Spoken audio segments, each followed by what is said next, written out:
La telequinesis o telequinesia es como se llama a la capacidad humana que nos permite mover objetos tan solo con la energía mental, sin que intervenga ningún otro medio físico. Esta facultad se desarrolla y mejora con la práctica, al igual que sucede en cualquier otra habilidad.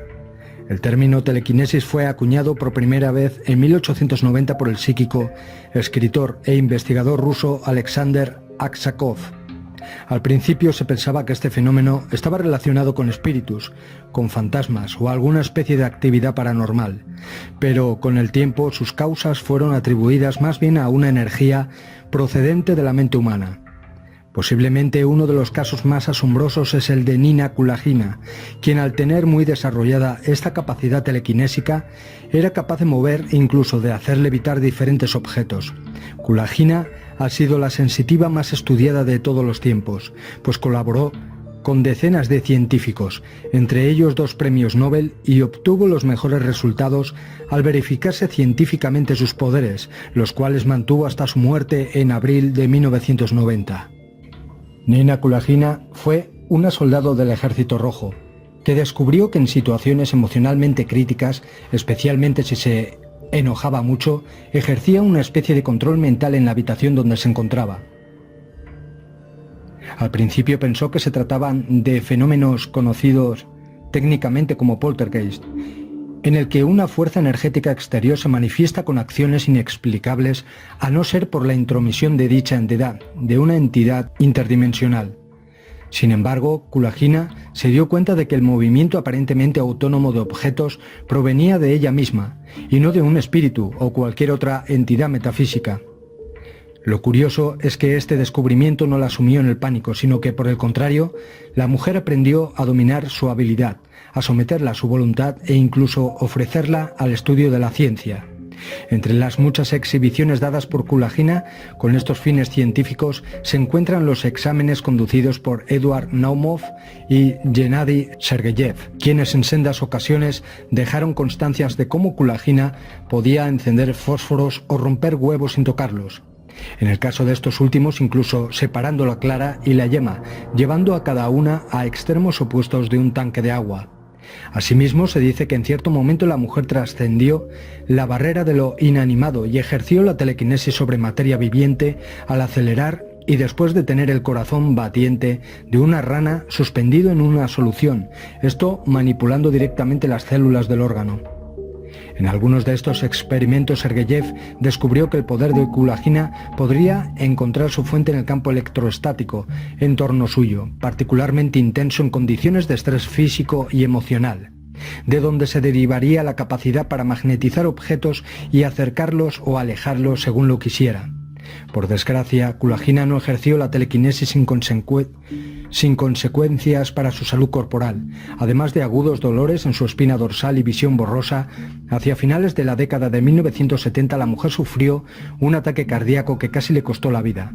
Más tarde se le encontraron síntomas de diabetes, ritmo cardíaco irregular, problemas en el sistema endocrino, dolor en sus extremidades, problemas motrices y mareos constantes, todo, según los investigadores soviéticos que la observaban, debido a su habilidad telequinética. Kulagina murió en 1990 después de haber empleado lo menos posible su don. El caso de esta mujer es, hasta ahora, uno de los más sólidos en el llamado ámbito de lo paranormal. Pero quizás el caso más conocido es el del mentalista israelí Uri Geller. Este es capaz de doblar cucharas, llaves y otros objetos metálicos con la mente. También se le atribuye la capacidad de arreglar relojes sin abrirlos o romper anillos sin contacto físico, solo con la ayuda de su mente. Pero su poder no solo parece alcanzar objetos de metal, también ha conseguido aumentar la temperatura de un termómetro tan solo mirándolo o mover la aguja de una brújula concentrándose en ella. Nunca se pudo demostrar que usara algún truco de magia o prestidigitación, y aunque muchos son los que ponen en duda su poder, los estudios que sobre él se realizaron dieron desiguales resultados, eso sí, muchos de ellos positivos. En los experimentos sobre telequinesis, el grupo de Rhine usaba un dado normal que era lanzado desde una copa contra una pared, o volcado en una caja que se movía mecánicamente. En estas pruebas se encontró una relación aparente entre el esfuerzo mental de los sujetos para intentar que una cara determinada del dado apareciese arriba y el porcentaje de veces en que de hecho ocurre. Los resultados obtenidos en muchos experimentos individuales y en el conjunto de la investigación no eran atribuibles al azar y sus fluctuaciones. Ciertas teorías sobre hipnosis y telepatía afirman que este tipo de cualidades mentales pueden ser explotadas más fácilmente por los niños. Esto es debido a la mayor inocencia que permite a su subconsciente estar más abierto a posibles actividades paranormales. A propósito de ello, uno de los casos de telequinesis más tratados es de una chica española llamada Mónica Nieto, que desde los 5 años era capaz de doblar cucharas de cocina a través de su mente. Otro curioso dato es el de Nina Sergeyevna. Esta era capaz de distinguir colores con los ojos vendados, averiguar qué había dentro de bolsas y carteras con solo mirarlos, o bien dar forma al humo contenido en una botella. Ninguno de estos casos pudo ser probado. En 1913, la medium polaca Stanislawa Tomczyk consiguió levantar unas tijeras en el aire sin tocarlas. Nunca se pudo comprobar que hiciera algún tipo de trampa. Un caso escocés de finales del siglo XIX es el de Daniel Douglas Home, quien durante su estancia en Londres pudo ser visto por investigadores no solo cómo levitaba ante ellos, sino de cómo desplazaba objetos a su alrededor con la mente, además de él mismo por el aire. Los científicos han experimentado durante años con esta capacidad telequinésica y ya se han desarrollado algunos instrumentos que la utilizan, como por ejemplo Mindflex, un juego creado por Mattel que detecta la intensidad de tu actividad cerebral para controlar una pelota. Mediante unos sensores situados en la frente, este juego capta la intensidad de las ondas cerebrales, utilizando la tecnología del electroencefalograma, y tan solo manteniendo el control mental sobre una pelotita, uno puede moverla sin tocarla. También en algunos museos de ciencia, como el Museo de Papalote en México, se exhiben artefactos que utilizan estas mismas ondas cerebrales para su funcionamiento, como el que consiste en que dos personas, también con diademas de electrodos, compiten empujando en direcciones opuestas una misma pelotita, solo por medio del control mental, intentando hacerla llegar antes que su oponente a un determinado punto.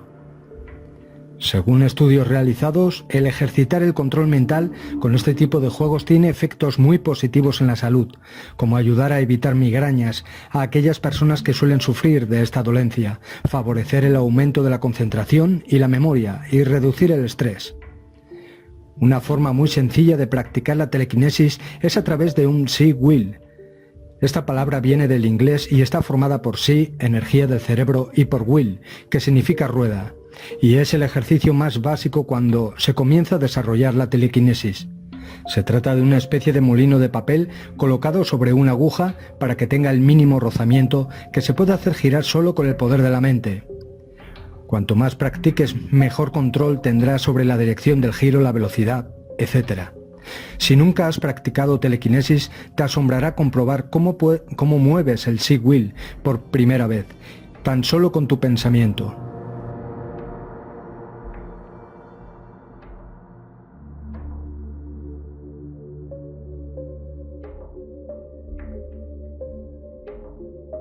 Aquí te enseño cómo construir uno.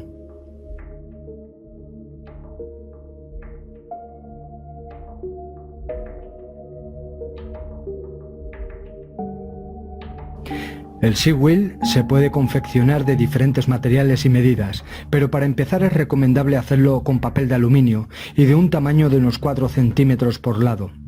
Para mover el Psi Wheel no se trata de forzar la mente, al contrario, debes relajarla, concentrarte en él y simplemente pensar que empieza a girar. Cuanto más convencido estés de que puede moverse, antes lo conseguirás. Ahora, con un poco de paciencia, confianza y mucha práctica, podrás descubrir y desarrollar tus facultades telequinésicas.